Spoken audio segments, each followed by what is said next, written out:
I thought it was an amazing meeting. He's a great leader of a very powerful, very strong country in China. We're in agreement on so many elements. I'll be going to China in April, and he'll be coming here sometime after that, whether it's at Florida, Palm Beach, or Washington, D.C. That's President Trump en route back to Washington from his Asia trip right now after meeting with China's Xi Jinping overnight in South Korea. The president lowered his 57% tariff on China to a new level of 47%. Due to Beijing's actions in reducing the production of deadly fentanyl, the president said. Watch. What will your new tariff rate on China's goods be once you sign a deal? Other than what the tariffs remain exactly the same. 55%. It's about, it was 57, now it's 47. Okay. And how long? Because we reduced it by the fentanyl. Because I believe they are really taking strong action. We've already seen the action on fentanyl, and they're taking very strong action. So reduced to 10%. The president also breaking news on Truth Social last night saying, quote, President Xi authorized China to begin the purchase of massive amounts of soybeans, sorghum, and other farm products, saying China also agreed that they will begin the process of purchasing American energy. In fact, a very large-scale transaction may take place concerning the purchase of oil and gas from the great state of Alaska, writes the president. President Trump said a signed trade agreement may not be far behind. Joining me now with some reaction is Gatestone Institute senior fellow Gordon Chang. Gordon, good to see you. Thank you so much for being here. Looks like it was a successful meeting. Your reaction? Well, first of all, it's good that the Chinese are purchasing American energy and farm products. And we've seen that they've already bought a couple cargoes of soybeans. But really what we have here, I think, is essentially the United States saying that there was agreement on almost everything. But the Chinese were far more restrained in their official reaction. And I don't know if the Chinese are closer to the mark or they're trying to make President Trump look bad or both. But of course, that's got to be of some concern. When you say the Chinese are much more, it's a different reaction from the Chinese, what are you referring to specifically? Yeah, there were statements from the foreign ministry basically saying, well, it's just normal for large countries to have trade frictions. And that doesn't seem to be a sort of like there was agreement on almost everything, which is what President Trump said. We just don't know. And we will only know with the passage of time. Yeah, we don't know, and we're not sure what other issues came up. Did the president talk about the constant surveillance that China does on America? Did Jimmy Lai's name was he brought up? Was any of the undermining that China has done to America come up? Where do you find agreement there? And we don't know because we haven't seen the write-through of the meeting. But what would you like to see the U.S. do in terms of dealing with China in the future? Well, I like to see a reciprocity. So, for instance, President Trump gave them a concrete benefit yesterday. He reduced the overall tariff rate by 10 percentage points. Right. But we have not seen concrete Chinese actions apart from the purchase of the 2 cargoes of soybeans. So, in the past, American presidents have given China benefits in exchange for vague promises of future action.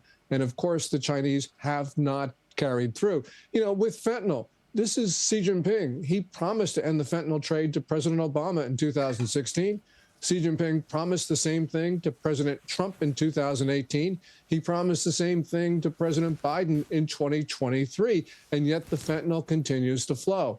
So, reducing the rate by 10 percentage points because of progress on fentanyl, I think that that's a little premature. All right. So you want to trust but verify is what you're saying, and that will take time to verify, Gordon. Let me get your take on Congress working to close this loophole that says China has been able to get around export bans, which have facilitated the sale of our tech to Chinese firms and enabling surveillance of America. There's a new AP report out, Gordon. It says China is getting around the export bans on the sale of powerful American AI chips by renting them through U.S. cloud services. Congress has turned a blind eye to these loopholes that allow China to work around its own rules, such as cloud services, third-party resellers, and holes in sanctions passed after the Tiananmen Square massacre, Gordon. This is an AP report. Of course, China wants those powerful AI chips.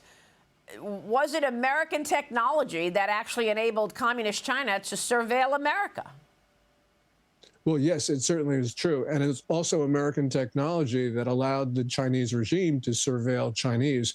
And it's the American technology that helped China in its program of genocide against the Uyghurs and other Turkic minorities. Wow. So we have the biggest names there helping China in all of these malign goals. You know, China's openly said it wants to destroy the United States. And here we are, American tech companies doing what they can to help China. And we have the American government essentially turning a blind eye. And it's time that this end. You know, there are bills from a number of legislators, including Chris Smith of New Jersey.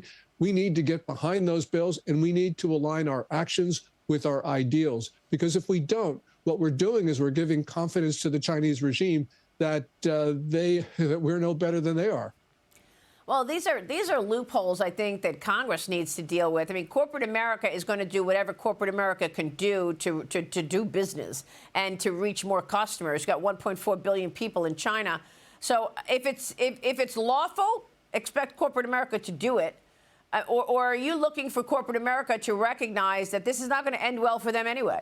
So, you know, kissing up to communist China is not going to be a positive for their shareholders and their constituents over the long term. Yeah. You know, as Jamie Dimon told you in that landmark interview, it's not for J.P. Morgan to determine the national security interests of the United States. He's absolutely right. And the same thing is true for Amazon services and all the rest that have been helping China. But it is up to the president of the United States, and it's up to us to pressure our president to do the right thing. And clearly right now, we've got a problem at the top. Well, look, they're the best surveillance in the world, China is. And I'm wondering why we can't compete on that level in terms of our own surveillance. When I asked President Trump about that, he says, oh, you don't think we do it? So obviously, we are doing it as well. But then there's North Korea firing off more missile tests just hours before the president's summit in South Korea. There were reports that say the test was conducted to potentially expand the sphere of the country's nuclear armed forces. President Trump was hoping to meet with Kim Jong-un before leaving Asia, but the scheduling did not work out, Gordon. Your reaction to that? Well, North Korea will always test in order to verify their designs and to improve them. And so they've got that compulsion.